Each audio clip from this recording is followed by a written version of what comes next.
Walked outside my door to go do my laundry, and Mama's here with both the babies. They're so cute. They are so cute. Needless to say, I don't feel like walking over there right now and heading to the back door for the washer dryer.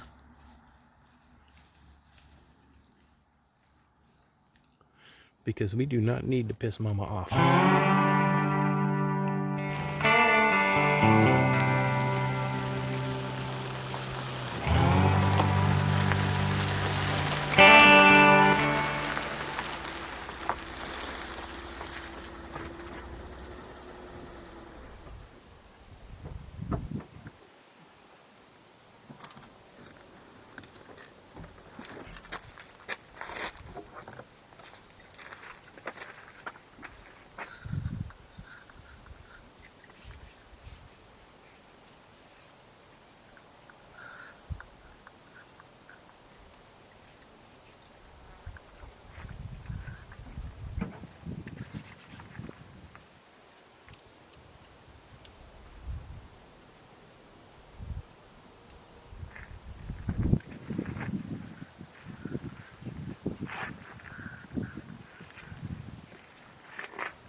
Probably should say something about what I'm using to fuel up my chainsaw. So this is PowerCare 50 to 1 high performance 2-cycle fuel, and it doesn't contain ethanol because you don't want to run ethanol on anything like the chainsaws and stuff like that.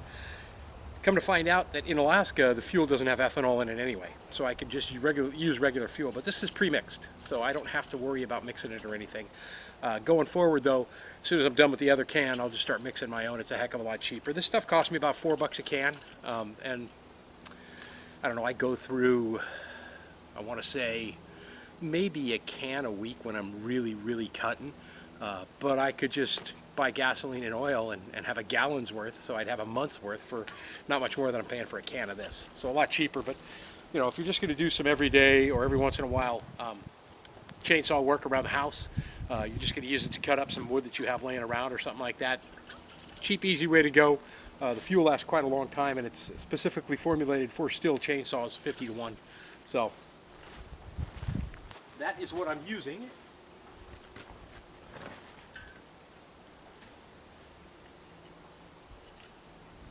I go through a little over half a tank, or yeah, half a tank of fuel per day when I'm using the chainsaw.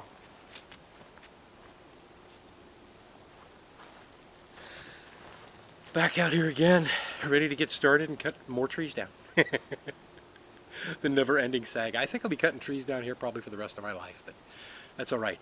Like I said, I'm going to leave quite a few trees, so I have to be very selective in how I'm doing this, just to make sure that the trees I'm getting rid of are the ones that I want to get rid of, and I'm not just cutting down trees just to cut down trees. But we're not even, I mean, as far as the depth of my property goes, I'm not even halfway into my property, maybe at 25% deep into my property.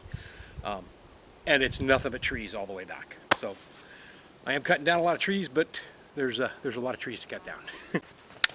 So every day when I show up here, the first thing I do is check out the saw and make sure that I've got enough fuel for the saw, that the fuel for the saw, that the bar has enough, or that the oil reservoir for the bar has plenty of oil in there. And I'm at least half full right now, so I'm not even going to top that up today.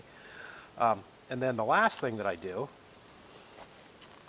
put that on there and lock it down, before I ever start this saw, is I check for the tension on my chain. And if you've watched any of my previous videos, you'll see why I'm so particular about the tension on the chain lately. More than once I've spun the chain off on this thing. Once it caught me in the leg, but it wasn't bad. It was just a scratch, and it was just one of the tooth nicking my leg. So what I'm looking for here is, so it'll come up, but not all the way out of the channel and snap right back in. Okay, when I got out here to begin with, when I started to check everything out on this one, it was way loose. Super easy to tighten the chain on a chainsaw, so check it every day when you're getting ready to start. You've got a chainsaw tool, all right? So basically it has nuts this size, and the screwdriver here. So you just put it on here, on one of these, on both of these, loosen it up, just so it's loose, not completely loose, but just so you can move it, and then this hole in the center, the screwdriver tip fits right in there. It finds the screw slot that will tighten this bar, that will extend that bar out to tighten this chain up. So I'm checking that all the time. I've got the chainsaw tool with me all the time. Hard hat, because I'm going to be falling more trees today. Earplugs or ear covers, which I should be wearing more often than I actually do, just to protect your hearing. And then finally, before I take the saw out and do anything, first aid kit. Always have a first aid kit with me when I'm out here working on the saw. Actually, there's a first aid kit in camp all the time. So pay a great deal of attention to your saw, and not only will your work be a lot easier, but it'll be a lot more reliable as well. If I didn't have a chainsaw out here trying to do this with an axe or with a handsaw or something, it would take me a year just to cut down the trees that I need to cut down. With a well-maintained chainsaw, and this is an old saw, so by all means, don't let the age of the saw fool you. This thing's a tank. Take care of it. It'll take care of you. It'll make your day go a lot faster. I always put the cover on it when I'm done, and that's just to keep the sharp edges of the saw from catching onto anything else and cutting anything else, and dulling the saw as well. You'll see me generally, as I'm cutting up pieces of wood, I don't really worry that much about going with the tip into the ground, and that's because there is no ground. This is moss, a huge layer of moss right on top. So it's just going down into the moss, it's not going into the dirt. Never put the tip of your saw into the dirt, or you'll just basically be buying stock in chains from that point forward. I have another brand new chain here, but this one's not even ready to be sharpened yet. You can tell by looking at the size of the chips. Hang on, let me show you.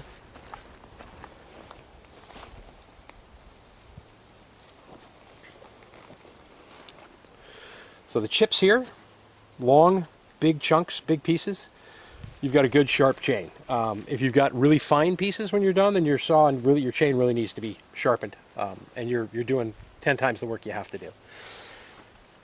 I haven't really talked about the chainsaw at all since I've been putting this together, but I've had a lot of people asking me questions, and a lot of people saying, man, your back's really got to hurt at the end of the day. My entire body hurts at the end of the day. I was out here yesterday, and that was in the previous part of this video. and just cutting a bunch of trees down. And once I get in a groove, I just keep going. But man, I got home last night, and I'm sitting there after a shower and eating dinner at the fifth wheel trailer, and my body was like, "You're killing me, dude. I'm 58 years old. I don't think I've worked this hard in 20 years. I mean, really, it's probably been 20 years since I've put this much effort and this much work into anything." So yeah, I hurt every day, but by maintaining the saw and keeping it in good shape, I hurt a lot less than I would if I didn't. Pay attention to what you're doing with the saw. In no time at all, it can cause some major damage to you, or anybody who's with you.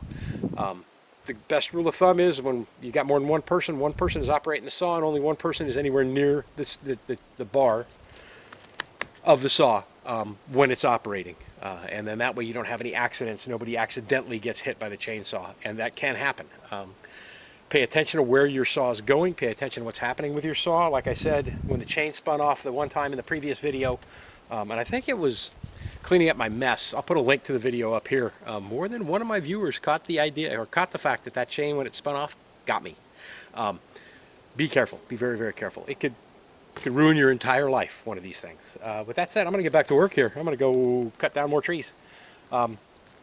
Any questions you have about chainsaws? I'm not an expert. There are a lot of great videos on YouTube to find out all you need to know about chainsaws. But if you have any that I can answer, by all means, leave them in the comments below, and I'll go ahead and try and answer them for you. Or I'll try and point you in a direction to somebody who could answer the questions more than I could. Enough talk. I've got one battery today because I didn't charge these up last night, and I want to get busy, and I want to record some of this for you.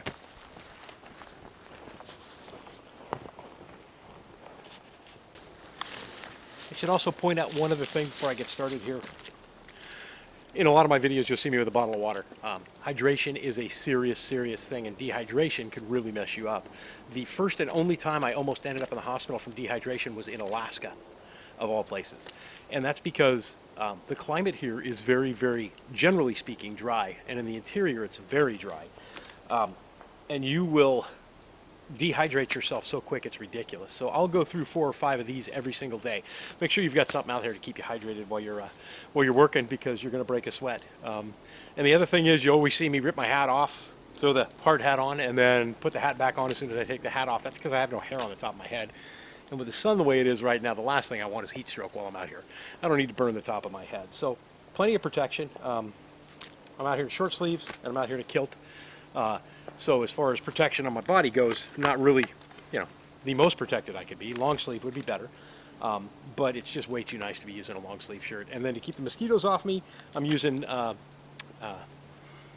is it? Repel? I think that's what it's called. It's just bug dope. It's the Max that I can, well, one of the Max. It's the brand Max version, so 45% DEET. And the DEET keeps the mosquitoes off, but once you really start, moving them up and everything else, they'll still swarm you and they'll still hover all around you. Yesterday they were biting the heck out of me. So before I get started here, let's show a couple other things real quick. Set that down. If you remember in the earlier videos, when I, for example, laying out the footprint of the property here, I had put 2 stakes in the ground 16 feet apart. Okay, so here is the first corner stake of that 16 feet. I haven't moved these since I started. All right, and then here is